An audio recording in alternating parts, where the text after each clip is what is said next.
Hello and welcome to the Room of Lives. I'm your host, Neil. We're talking today with Pace Davis. In this part of our conversation, we ask the question, what is an effective welfare policy?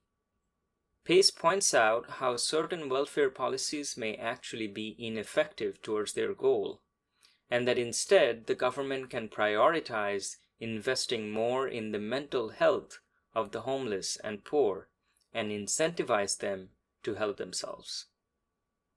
If you enjoy listening to this conversation, consider supporting me by donating DAI or Ether to abranil.eth.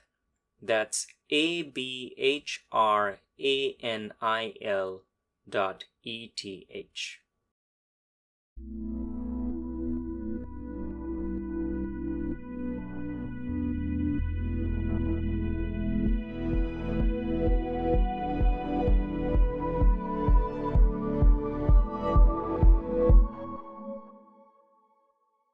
So you also wanted to talk about social safety nets and welfare programs and how they could be sort of maximally leveraged to help the most number of people. Yeah. I think it's been an interest in the last couple of years. I would say my politics in college were left-leaning, kind of flirting with like some anarchism. I never really got into like communism because I always found some aspects of it objectionable. I found it to be just kind of inherently totalitarian. But definitely far left, pro safety net, pro social services, so pro social policy, right? Pro safety nets. And I guess maybe more in a conversational way, have thought a bit about this idea that obviously like we've removed some of the safety nets slowly for people who are poor. You're talking about in the U.S. In the U.S. specifically, but also that they seem to be remarkably ineffective. So I think that there's this seemingly false argument that is simply like either you have them and they're good or you have them and they're bad, right? And I think that seems to miss a lot of the realities, right? Which is that, our social programs seem to disincentivize work. So if you are on welfare and you work too much, you lose your welfare, right? And so it seems like we don't actually incentivize like, or for example, there's another argument that's made now that welfare disincentivizes family structures, and that people tend to grow up healthier with both parents around. And so there was this research that happened that showed that if a mother was single, she ended up with the welfare was more significant than if she was married. And so then there's this argument that people have made that, well, that structure of welfare actually disincentivizes families, right? It incentivizes, in a strange way, it incentivizes staying single if you have children. It's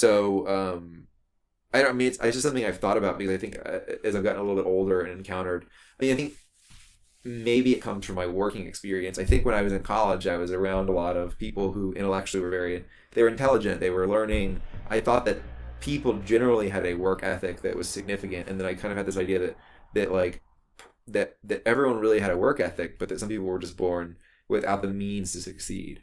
And I think as I've gotten older, I actually don't believe that many people, I think that a lot of people don't have a work ethic.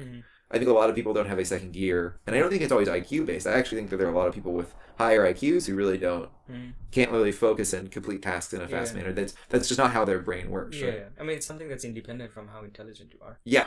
And then there's also the intelligent part of it is that if you're more intelligent, it's easier for you to do basic tasks than if you're less intelligent. So I think if your IQ's lower, right, and that has never been raised by environment, right, then maybe you're in a position where, and I'm not at all I'm not well enough read on IQ to really speak of it. Just this idea that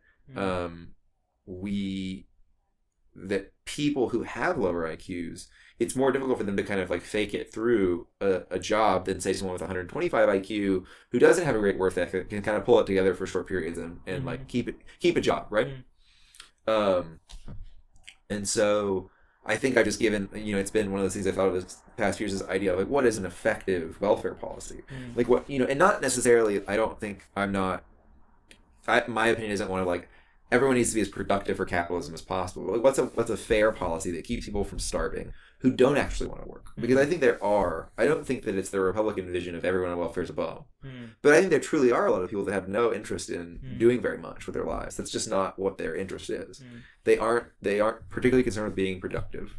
Although I think jobs give a sense of purpose to many people. I think that working actually gives a sense of purpose to an alarming percentage of people if we actually looked at it. And if we went to an environment with basic income and no work, I think we would find a huge spike in things like depression and suicide. If everyone just got to sit around watching TV and get paid, I think that would be a disaster for people. I think that's a disastrous state from what I've seen. But let's imagine that, I don't know, just throw a fake percentage out there. Let's imagine 5% of people never want to work. Okay, well, I don't think they should starve and die on the street, right? So how do we create ideas of welfare that both care for them? Because there are people, and I think that we live in a country that's so wealthy that there's no reason that they shouldn't be fed and housed, right? And we don't actually need them. I think this false kind of conservative idea that they're taking our blood by not being productive is BS. We have an incredibly wealthy nation, right? And we don't actually need them to be productive for us all to succeed. Yeah. So create something that's fair, that gives them a chance to succeed, but also actually treats all of the people who do want to succeed or could succeed effectively, and basically pulls them up, right? So like depression is near and dear to me. So like, let's say you're poor and you have depression. Well, if you could treat someone for their depression or their anxiety or their bipolar diagnosis effectively, right? Like that alone might raise them out of poverty because it might enable them to go after the things that would make them succeed.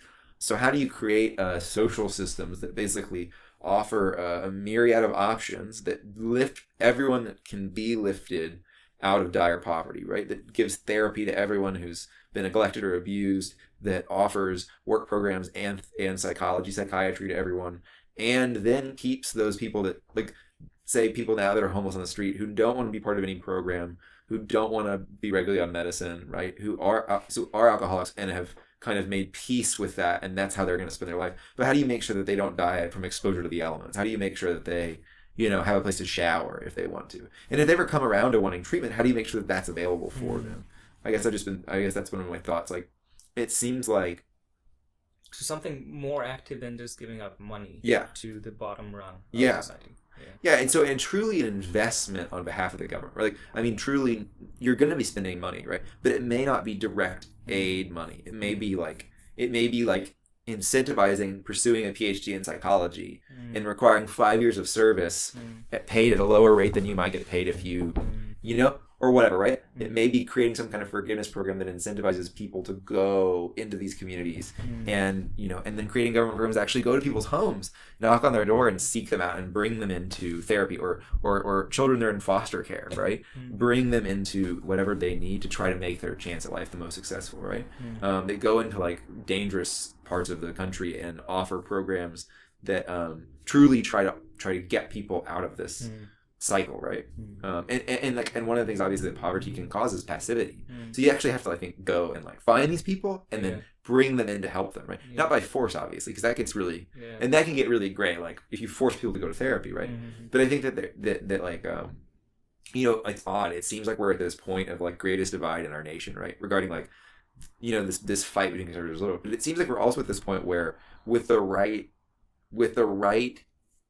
backing, with the right spokespeople, right? A policy for, maybe I'm too hopeful, but a policy for this kind of welfare. So, because I think that there's this idea like that conservatives hold about justice, that people who are like not working don't deserve help, but people who want to get out and fight for it, they deserve a chance, right?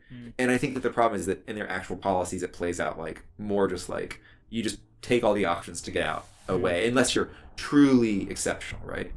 And then I think there's this kind of idea too. I think with like liberal policies is kind of like we don't actually want to experience. We don't ever want to talk to homeless people. We don't ever want to see poor people. But we would like there to be some systems in place that kind of keep them alive, but also away from us, right? So I mean, it seems like maybe there is a possibility of like uniting these kind of seemingly distant ideas of justice around an idea of like, what if there was a system in which in which all of these people were incentivized to get help, incentivized to help themselves, right? And supported in doing so, and then slowly tried to be supported into work, right? So like you give them welfare and it doesn't immediately cut off the moment they make the next amount of money. It slowly weans them off, right? These kind of like tiering systems or whatever. And maybe that's too hopeful, but it seems like that I've just been thought a lot about that over the last year or two. Is like my I was really surprised my politics didn't match my reality working. The more I've worked, the more years I've worked, I was floored by really how like how people don't really seem to take a lot of pride in a lot of their work, and how often you are with someone who's like if no one was looking, they would never do anything. Or how slow they're willing to work.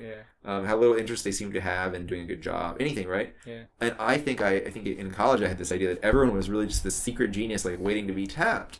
And now at 31, I'm like, oh wow, like there are people out there that you can bring out quality in, right? And then there's this very small percent of the population that brings quality out in themselves, no matter where they are. But that I found that the majority of the people I encountered were like, basically the bare minimum was what they had shown up to deliver. And this is in environments of like middle class, middle upper class environments. This is not in, this isn't only in like, this is only poor people. There's something, obviously this is somewhat mixed in restaurants and stuff. But I think that I was astounded at this reality. And I couldn't really mesh it with my politics, because my politics were telling me like, no, everyone's really just waiting to be tapped. They're all wonderful. And then I realized like, oh no, like actually I don't think that's true. I think a lot of people aren't actually interested in being, either they just don't, it's not part of their drive, whatever, And so how do you create a system that cares for them and actually encourages everyone to be the best they can be? While also acknowledging what some conservatives make a valid point is that a lot of people don't. I mean, and by a lot of people, I don't mean 50%, but I mean like out of the 300 plus million Americans, a lot of people don't have any interest in like slugging away and trying to save a bunch of money and start a business, and whether that's from environmental factors, like the way they were raised, or if it's genetic predisposition, we know enough about those things now. We don't know everything. We know enough to know that like, that's a lottery. If you were born Albert Einstein, you just won a lottery basically, and he had to work hard, but he also won a lottery that nobody else won. So how do you take that into account and shape policy around it? Thank you for joining us in our conversation today. In the next part, we considered the topic of current intellectual leaders such as Sam Harris. We explored the ideas and values that these thought leaders offer, and why so many young people are flocking to them. I hope you enjoyed visiting the Room of Lives today, and take care until next time.